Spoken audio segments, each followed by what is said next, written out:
and today I'm going to present a work related to the detection theory over the topological subspace, which is the Hodge-aware subspace detector.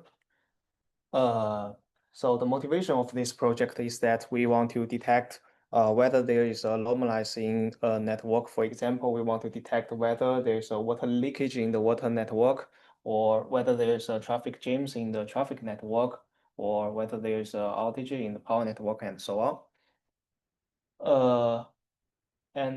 To be specific, we want to detect anomalies in signals with tendencies. The higher order networks, such as the simplicial complexes, cell complexes, or hypergraphs. And the challenges here is that the data defined over the higher order networks contain an irregular structure. And here we want to develop a detector with a theoretical guarantees. Current studies actually focus on the detectors for graph signals, and the graph can be represented by the Laplacian matrix, and the graph signals is defined over the nodes of a graph. And most of the detectors in graph signal processing detect whether a graph signal is smooth or not over a graph.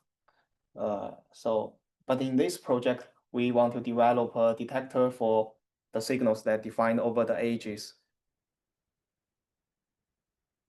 So we focus on the simplicial complexes, which is a higher order network, and the simplicial complexes consists of some different orders of the simplices, while the zero order simplices are nodes represents the single element, and the first order simplices are edges represents the pairwise relationships, and the second order simplices are triangles can represent the relationships among three different elements, and we also have higher order simplices like tetrahedrons and so on. And we can, just similar to the graph signal processing, we can also define the signals over the simplicial complexes.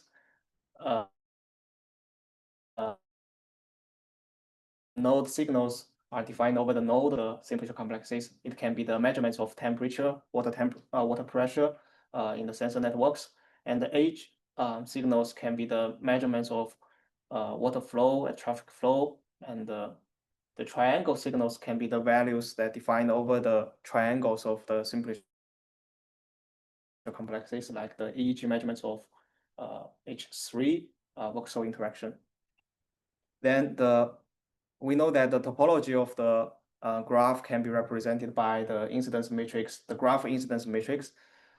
Here, it is similar that we can represent the structure of the simplicial complexes by some incidence matrices, but the difference is that we have a lot of different instance matrices to represent the higher order interactions between different orders of simplices.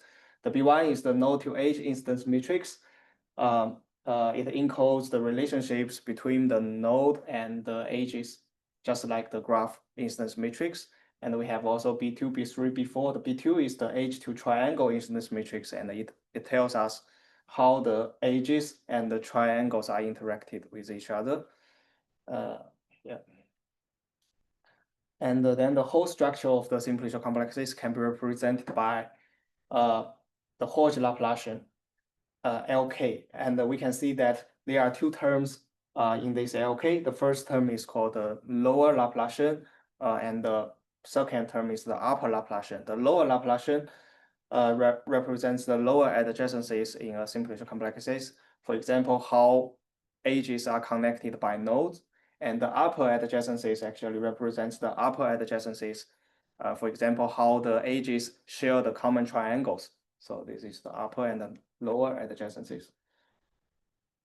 For example, here, the edge 3, 4 and edge 1, 4 share a common node 4. So they are lower adjacent. And in the second figure, the edge 3, 4 and 4, 5 share a common triangle.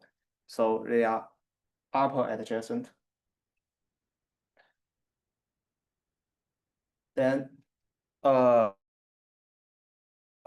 the Hodge decomposition states that the space of the case order simplicial signal can be decomposed into three different orthogonal subspaces, which are the first one is the gradient, and the second one is the harmonic, and the third one is the curl subspaces. And this indicates that any H flow can be decomposed into three different components: the gradient, curl, and harmonic components. And the gradient component is induced by the difference of the node signals. For example, the water pressure are induced by the water flow. The water flow is induced by the water pressure of the different nodes, and the current flow is the local flow circulating around triangles, and the harmonic flow is the global circulating flow that's circulating around the whole simplicial complexes.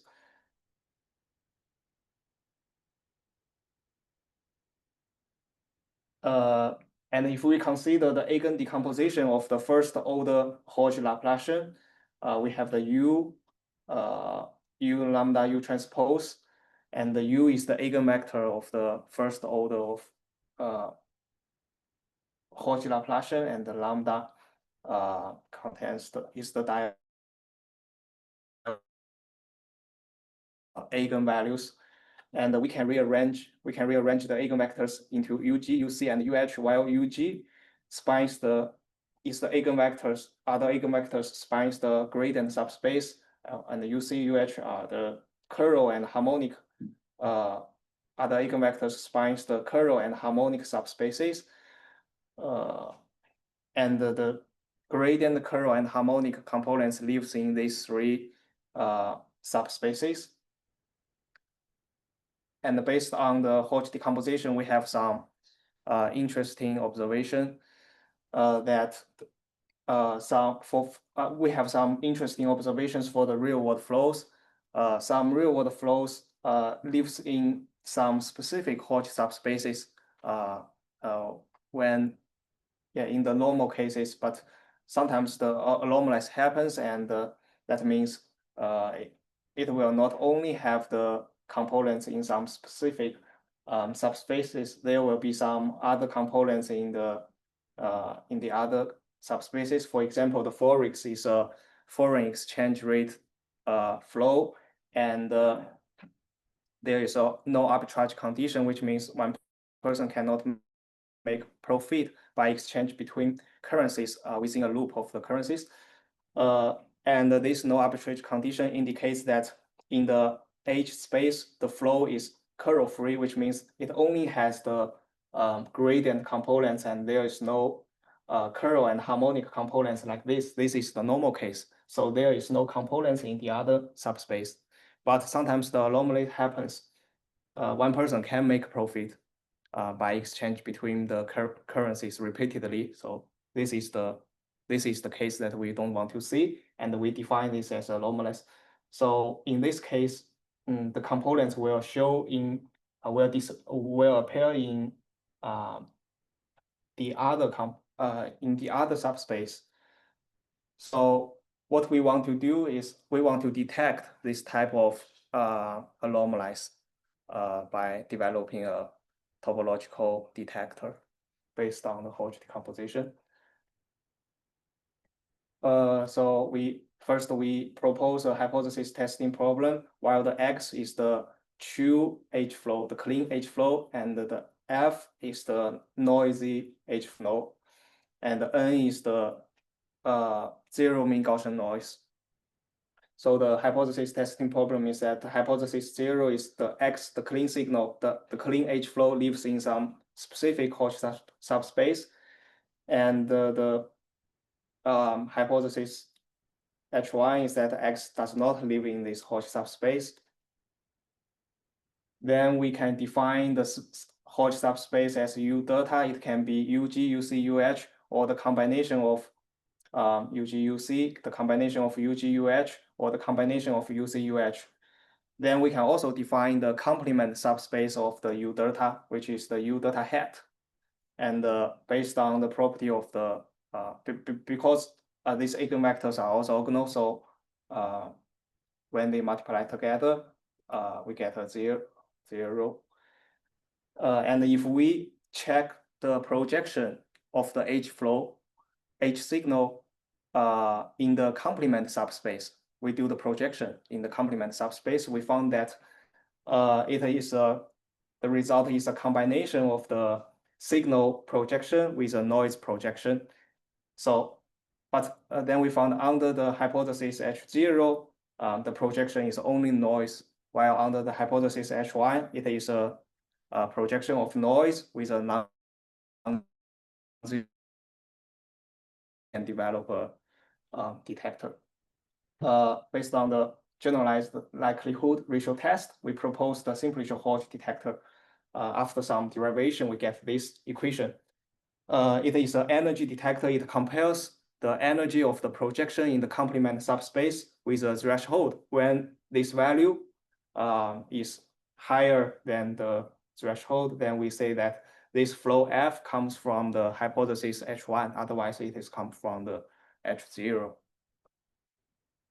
And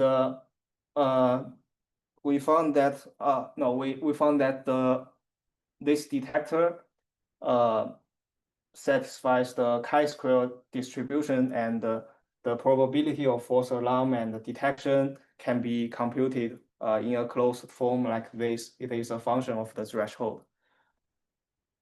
Then we carry out some experiments in the real world data set. The Forex is the foreign exchange data set.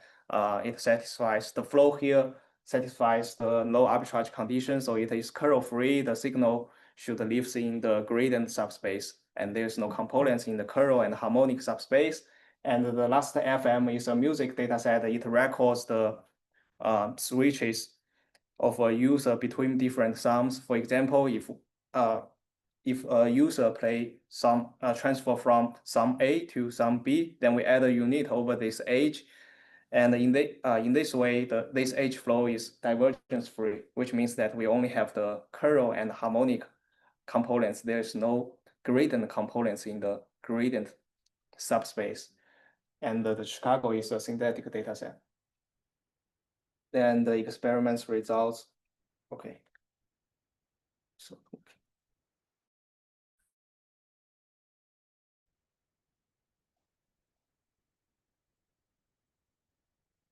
yeah. And the experiments results shows the theoretical result and the experimental results matched each other wonderfully well. And yeah, we also compared our method with a baseline, the line graph detector B, blind SMSD, and it does not consider the higher order structures, and it just uses the graph structure, and it performs worse than our method. So the conclusion is that we develop a matched subspace detector for the topological signals, and yeah, in this work, and it has some applications. And if you are interested in this topic, if you are interested in the detection theory over the topological subspace, we also extend this work into extended version, which is which is matched topological subspace detector. And here we consider the incomplete data. Sometimes the data is partially observed and noisy. We consider the case here, and the detector becomes like this equation. And then we also consider different orders of the signal jointly by using the Dirac operator. So yeah, it's like this is an extended version of this work. So yeah, that's all. Thank you.